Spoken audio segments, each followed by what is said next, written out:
आप सभी साधकों को प्रणाम। कुछ हफ्ते पहले मैंने एक वीडियो बनाई थी जिसमें मैंने बताया था कि अगर आपका शिक्षक चाहे तो वो आपको कोई ऐसी टिप दे सकते हैं, कोई ऐसी क्रिया बता सकते हैं कि जिससे कि आप बहुत कम समय में ध्यान की एक बहुत उच्च अवस्था को प्राप्त कर सकते हैं, अथवा कहिए कि अगर आपका अभ्यास अच्छा हुआ तो तत्क्षण भी प्राप्त कर सकते हैं। इससे पहले मैं आपको कुछ नियम बताऊंगा कि सबसे पहला कि मैं किसी भी क्रिया के पक्ष में ना हूं, ना ही कभी भी किसी भी साधक को कोई क्रिया करने के लिए कहता हूं। ये तो आप में से कुछ साधकों के प्रश्न भी थे कि ध्यान में प्राणायाम का जो प्रयोग है वो कैसे करें। ये सही है कि एक स्थिति विशेष पर एक विशेष प्रकार से हम प्राणायाम का अगर प्रयोग करते हैं तो वो हमारे लिए बहुत लाभदायक होता है।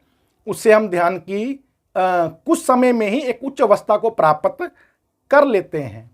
लेकिन इसमें दोष भी है कि जितनी जल्दी हम उच्च अवस्था को प्राप्त करते हैं, अगर हमारी परिपक्वता ना हो तो हम उसको खो भी देते हैं, क्योंकि किसी भी चीज को धारण करने के लिए योग्य होना आवश्यक है और आपको योग्यता जो है वो परिपक्वता से प्राप्त होती है। ये मैं पहले बता देना चाहूंगा आप साधकों को, ताकि बाद में आपके मन में कोई संशय ना रहे। ये ठीक है कि स्थिति आपको प्राप्त हो जाएगी। दूसरा कि ये जो मैं आज आपको एक क्रिया बताऊंगा, विधि बताऊंगा, इसको वही साधक करें जो लंबे समय से, काफी समय से प्राणायाम का जो अभ्यास है वो करते चले आ रहे हैं। अगर वो प्राणायाम का अभ्यास कभी किसी ने नहीं किया है या नहीं कर रहे हैं तो वो इस विधि को बिल्कुल भी ना करें। लाभ के जगह पर आपको नुकसान अधिक हो सकता है। तीसरा, आप प्राणायाम के साथ साथ अगर शरीर को साध रहे हैं, आपने आसन को साधा है, शरीर को साधा है, आप 40 मिनट तक बैठने में सामर्थ्य रखते हैं, अगर आपको 40 मिनट बैठने का अनुभव है, बैठ लेते हैं अच्छे प्रकार से, तभी इस विधि को कीजिएगा, अन्यथा बिल्कुल नहीं कीजिएगा। लाभ की जगह पर आपको नुकसान हो सकता है। तो ठीक है, आप जो साधक हैं, जिस भी आसन में ध्यान का अभ्यास करते हैं, आप उसमें बैठे हैं, सब कुछ चल रहा है। जब आपको ध्यान का अभ्यास करते हुए 8 से 10 मिनट हो जाएं, तब इसका प्रयोग कीजिएगा। प्राणायाम का जो ध्यान में प्रयोग करने का समय होता है वो 8 से 12 मिनट के भीतर होता है, लेकिन आपको 12 मिनट तक नहीं जाना है। हो सकता है आपकी बैठक आधे घंटे की हो, कुछ साधक जो है 25 मिनट वाले भी प्रयास करने लग जाएं, अगर थोड़ा उनको प्राणायाम का अभ्यास होगा तो आप मान के चलिएगा कि आपको 8 से 10 मिनट में प्राणायाम का प्रयोग करना है। जो साधक अनुलोम विलोम का अभ्यास करते हैं उनको तो जो आपका लेफ्ट जो आपका हाथ है उसको गोदी में रखना है। जो साधक अनुलोम विलोम प्राणायाम का अभ्यास करते हैं उनको एक हाथ गोदी में रखना है। उसी समय में दोनों हाथ तो गोदी में रखे ही होते हैं, मतलब एक हाथ जो है गोदी में रखा रहे और जो राइट वाला हाथ है वो उठा लेना है। जैसे आप रखते हैं हाथ को नासिका छिद्रों पर दाएं बाएं बीच में, वैसे ही रख लेना है। मैं हाथ रखने की विधि नहीं बताऊंगा, क्योंकि मैंने पहले ही कहा कि जो साधक पहले से अभ्यास प्राणायाम का कर रहे हों वहीं इस विधि को करें। तो आपको, जैसे आप लेफ्ट नासिका छिद्र से श्वास को खींचते हैं, आपको श्वास खींचनी नहीं है। एक मिनट रुकिए। जो साधक अनुलोम विलोम प्राणायाम का अभ्यास नहीं करते हैं, सीधा प्राणायाम का अभ्यास करते हैं, मतलब दोनों नासिका छिद्रों से श्वास को खींचते हैं, रोकते हैं, छोड़ते हैं, तो वो दोनों नासिका छिद्रों से करेंगे। वो अपने हाथों को गोदी में से उठाएंगे नहीं, दोनों हाथों को गोदी में ही रखेंगे। तो आपको क्या करना है, जैसे हम लोग श्वास को पहले खींचते हैं, उसके बाद में फिर रोकते हैं अंदर और फिर बाहर छोड़ते हैं, आपको ऐसा नहीं करना है। आपको क्या करना है, जो साधक अनुलोम विलोम प्राणायाम करते हैं उनको राइट नासिका छिद्र से श्वास को बाहर निकालना है। बाहर निकालना है, श्वास को खींचना बिल्कुल नहीं है, बाहर निकालना है। राइट नासिका छिद्र से निकालना, याद रखिएगा। शुरुआत आपको करनी है राइट नासिका छिद्र से, क्योंकि अनुलोम विलोम प्राणायाम में आपको राइट नासिका छिद्र से ही श्वास बाहर निकाली जाती है आखिरी बार भी, और आपको लेनी भी प्रथम बार इसी से है। और जब छोड़नी है, सॉरी, जब लेने की बात आए श्वास को प्रथम बार, तो आपको लेफ्ट नासिका छिद्र से श्वास को पहली बार लेना है। तो आपको श्वास को बाहर छोड़ना है। और जो साधक सीधा प्राणायाम का अभ्यास करते हैं उनको दोनों नासिका छिद्रों से श्वास को बाहर छोड़ना है, खींचना बिल्कुल नहीं है। एक लय में छोड़ना है, धीरे धीरे छोड़ना है, झटके से नहीं छोड़ना है, जल्दबाजी में नहीं छोड़ना है, और छोड़ना है। आपकी जो आपकी श्वास है आपको लगे कि बाहर निकल चुकी है पूरी की पूरी, फिर भी आपको छोड़ना है, और श्वास को बाहर निकालिए और निकालिए और निकालिए। दम घुटेगा आपका। अगर आप बहुत अच्छा अभ्यास नहीं करते हैं, तो अगर अभ्यास करते हैं तो कोई भी आपको पता नहीं चलेगा, कोई भी घुटन महसूस नहीं होगी। और निकालिए। कम से कम 18 सेकंड से लेकर के 24 सेकंड तक श्वास को बाहर निकालिए। कम से कम 18 सेकंड से 24 सेकंड तक एक लय में, झटके में नहीं निकालना है। निकालते रहिए, निकालते रहिए, एक लय में धीरे धीरे निकालते रहिए। और ऐसे भी नहीं निकालना है,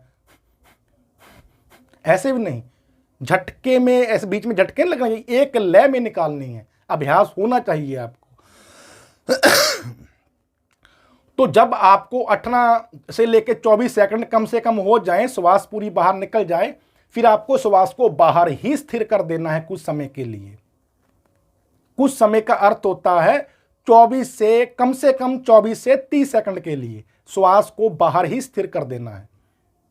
ना तो श्वास अंदर लेनी है, ना बाहर छोड़नी है।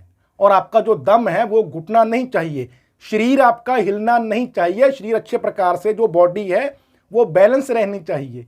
इसलिए मैंने कहा था कि आपको बैठक का और शरीर का भी एकदम अच्छा अभ्यास होना चाहिए। तो जब आप 24 से 30 सेकंड तक रोक लें, फिर एक झटके से आपकी जो श्वास है वो अंदर जाने को करेगी, खींचने की जरूरत ना पड़ेगी। लेकिन आपको झटका नहीं लगने देना है, धीरे धीरे श्वास को अंदर जाने देना है। एक लय में 12 से 18 सेकंड लगने चाहिए श्वास को अंदर जाने में, वो भी एक लय में। धीरे धीरे जाने देना है श्वास को अंदर, एकदम धीरे धीरे। आपको तो एकदम लगेगा कि श्वास को एकदम छोड़ दूं, इससे आपको नुकसान हो सकता है, क्योंकि आपकी जो श्वास है वो इतनी तेजी से अंदर जाएगी, इतनी तेजी से अंदर जाएगी कि आपकी जो नसें हैं ये वाली, इनको बहुत ज़्यादा नुकसान हो सकता है। खराशें हो सकती हैं। अगर कहीं अधिक अवरोध हुआ नस के बीच में, वो बाजू इतनी तेजी से जाएगी कि जो नस है आपकी वो डैमेज भी हो सकती है। इसलिए कह रहा हूं कि कोई भी क्रिया जो है वो शिक्षक के सानिध्य में ही करनी चाहिए। ठीक है, मैं शिक्षक हूं आपका, आपको सिखा रहा हूं, सानिध्य में सीख रहे हैं। वैसे तो सामने बैठ के सीखना चाहिए, लेकिन ये आपको अभी फिर से चेतावनी दे रहा हूं कि बिना अभ्यास के अच्छे से इसको बिल्कुल नहीं कीजिएगा। पहले अभ्यास कीजिएगा, बाद में इसको कीजिएगा। अगर आपको अभ्यास ना हो तो धीरे धीरे श्वास को अंदर लेना है, एकदम लय में आनी चाहिए। श्वास आपकी जो है जब आएगी ना, अगर एक लय में गई तो वो यहां तक जाएगी, नाभि तक। साधारणतः आप श्वास यहां तक लेते हैं और यहीं से वापस चली जाती है ना। अगर आप एक लय में लेंगे तो यहां तक आपकी वो वाली श्वास पहुंचेगी, नाभि तक, नाभि से पक्का टकराएगी। और अगर आपको थोड़ा अभ्यास हुआ तो यहां से वापस आएगी, घूम करके आएगी वापस। घूमने का अर्थ भी आप में से शायद अधिकतर साधक ना समझते होंगे, कुछ ही साधक समझते होंगे। इससे ऊर्जा जो है ना, उसको बहुत धक्का झटका लगता है। जब ऊर्जा को झटका लगता है तो ऊर्जा जो है बहुत तेजी से ऊपर चढ़ती है। ठीक है, ये आज का विषय नहीं है। जो साधक करेंगे इस प्रक्रिया को उनको पता चल जाएगा। तो जब श्वास पूरी की पूरी आप अंदर खींच लें, फिर से वैसे ही उसी प्रक्रिया से बाहर निकालनी है 18 से 24 सेकंड में। फिर से आपको वैसे ही होल्ड करनी है 24 से 30 सेकंड के लिए। फिर से भीतर लेनी है, झटका नहीं लगना चाहिए। फिर से बाहर निकालनी है, वैसे रोकनी है, फिर से अंदर लेनी है। आपको मतलब ऐसा 3 बार करना है। लय बनाए रखनी है, लय श्वास की बिल्कुल भी नहीं टूटनी चाहिए। अंतिम बार जब आप श्वास को अंदर ले लें तो फिर श्वास को एकदम ढीला छोड़ देना है, ना तो फिर आपको उसको बाहर निकालना है खुद से, ना अंदर अंदर लेके जाना है। आप एकदम शांत हो करके शरीर को ढीला छोड़ करके बैठ जाइए। एक बात बतानी भूल गया, फिर से पुनः बता देता हूं कि जब आप ये प्रयोग करें तो नाभि के पीछे वाला जो रीढ़ की हड्डी का हिस्सा है ना, ये और कंधे, ये विशेष तौर पे ढीले रहने चाहिए। एक आपका गुदा भाग, 3 स्थान, क्योंकि अगर ऐसा नहीं हुआ तो आपकी कोई ना कोई नस जो है वो दबी रहेगी। आपकी जो वायु है जो आपने अंदर ले रहे हैं आप बाद में छोड़कर, क्योंकि बाहर वायु निकालना महत्वपूर्ण नहीं है आपके लिए, रोकना भी महत्वपूर्ण नहीं है। महत्वपूर्ण है जो श्वास बाहर गई हुई है उसका जब बैक में अंदर आना, वो महत्वपूर्ण है। तो फिर वो अंदर तक नहीं आएगी और ना ही आप श्वास को बाहर स्थिर कर पाएंगे लंबे समय के लिए, ना ही निकाल पाएंगे। इसलिए गुदा भाग, ये नाभि के पीछे वाला रीढ़ की हड्डी का हिस्सा, और आपके कंधे और गर्दन और पुतलियां भी ढीली छोड़ के रखिएगा। मतलब 3 स्थानों का तो आप बहुत ही ज्यादा ध्यान रखिएगा उस समय में।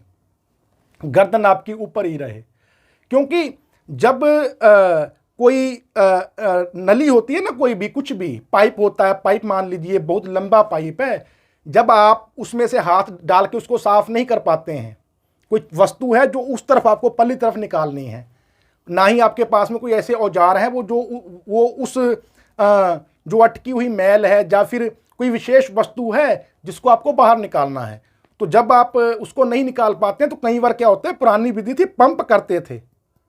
पंप करने से क्या होता था कि वो बहुत जोर से झटके लगते थे, वो चीज बाहर निकल जाती थी। तो ऐसे ही जब बाहर से भीतर वायु प्रवेश करेगी तो वो यहां तक पंप करेगी। यहां तक पंप करने से आपकी जो पूरी की पूरी नाड़ियां हैं वो एकदम से पूरी की पूरी साफ हो जाएंगी, जो हल्की फुल्की भी गंदी होंगी जहां जहां से अवरुद्ध होंगी।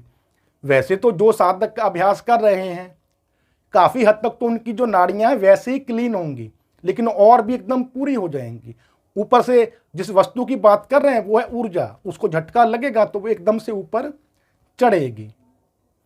तो मुझे विश्वास है कि आप साधक जो हैं वो बहुत अच्छे प्रकार से समझे होंगे।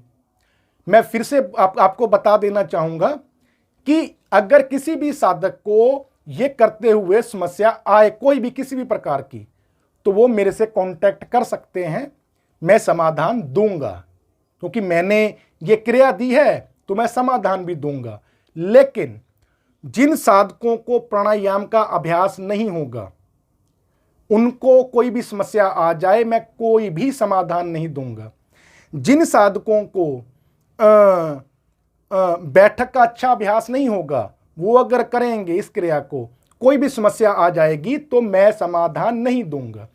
क्योंकि इसमें समाधान कुछ ऐसा भी हो सकता है कि आपको आना पड़े, कोई विशेष मतलब कुछ ऐसा हो जाए तो उसके लिए अगर आपकी बैठक अच्छी ना हुई, मैं पहले करवा के देख लूंगा, अगर नहीं हुई तो मैं फिर आपको समाधान नहीं दूंगा। ये विशेष ध्यान रखिएगा। इस वीडियो से रिलेटिव आप साधकों का कोई भी प्रश्न हो अथवा संशय हो तो आप मुझे कमेंट के माध्यम से अथवा ईमेल के माध्यम से पूछ सकते हैं। मैं उत्तर के रूप में आपको समाधान जो है वो अवश्य दूंगा। आप सभी साधकों को प्रणाम।